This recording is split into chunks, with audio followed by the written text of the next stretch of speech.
Hello, this is Matthew Parks with the Straight Up Geekster, and I wanted to go back over some of the things that I mentioned in the video. Here's your USB port. There's a door there to like a cover to cover up the USB port. I know the lighting's kind of bad. The video camera's struggling. Over here, what's a better angle, guys? The button on the left is a Control-Alt-Delete button, and the button, let's see if I can get it to refocus. The button on the right is the home button, so it will take you back to the desktop. It's kind of like a Windows key in some ways, where it takes you back to the desktop. Well, not really, but it takes you to the actual desktop on the machine. As you can see, it has a nice aluminum feel to it. You've got your hardware up and down buttons for volume. Here on the side, I have the keyboard button, again, and a microphone slot. That's what the other thing is. I apologize that it's not in better focus, but being it's reflective, like that. Down here, that black slot down at the lower end, that is actually an SD card slot.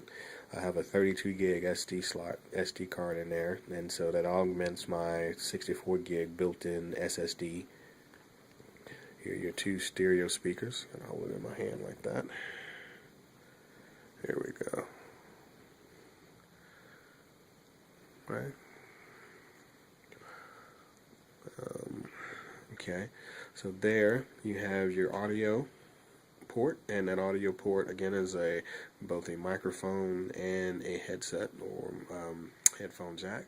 That's your power button. And what that power button will allow you to do is you can actually lock the screen aspect, so that when you rotate the screen, you can lock it into that particular aspect, whether it be landscape or portrait. Spin it around here so you can get a better look at those. Okay. It's pretty light, so it's pretty easy to manipulate in the hand. So here is the back. Has a nice, really nice rubberized, soft feel to the back. That's your camera, of course your HP logo, and it has like a quilted textured feel, so it's really easy to hold in your hand. Oh, here's one thing. There's a door here where the kind of about here, and that door has the serial number and information like that in it. So, we go back to the screen. You can see right now, it's reflecting my roof.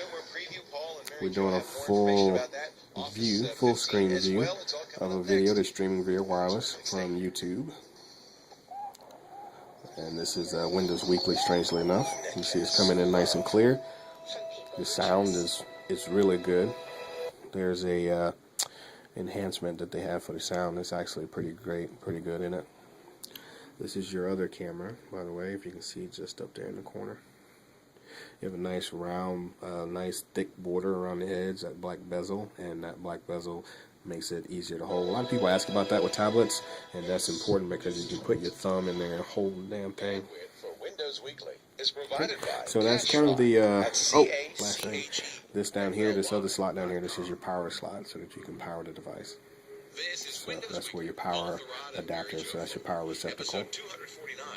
So that's your walk around of the HP 500 Slate. I'm very excited about this device, and initially I wasn't impressed with the device based on paper, because I've used and seen people who've used netbooks and they've not had very good luck, and I can't blame them. But this device actually hits a home run as far as I'm concerned. The biggest pitfall they run into with this device is actually probably HP and their lack of marketing.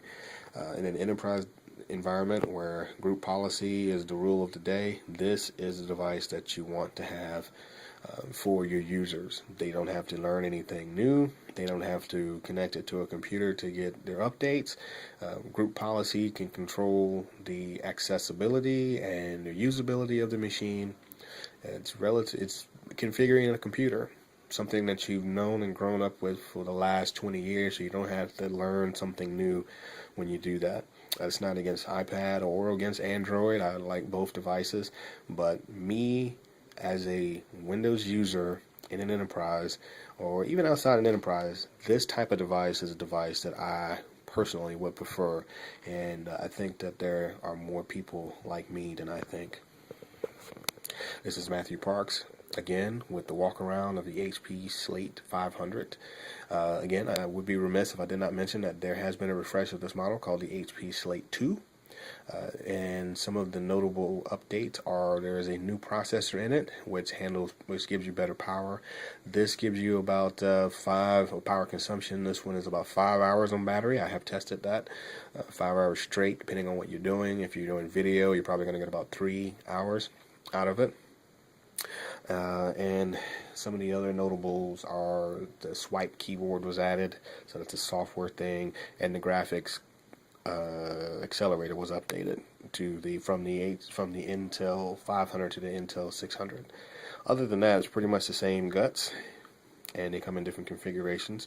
You can get this in a 32 gig configuration, but really, unless you're doing a lot of cloud or you do offset it with the USB devices or with a SD card for storage, you may run out of room very quickly with that.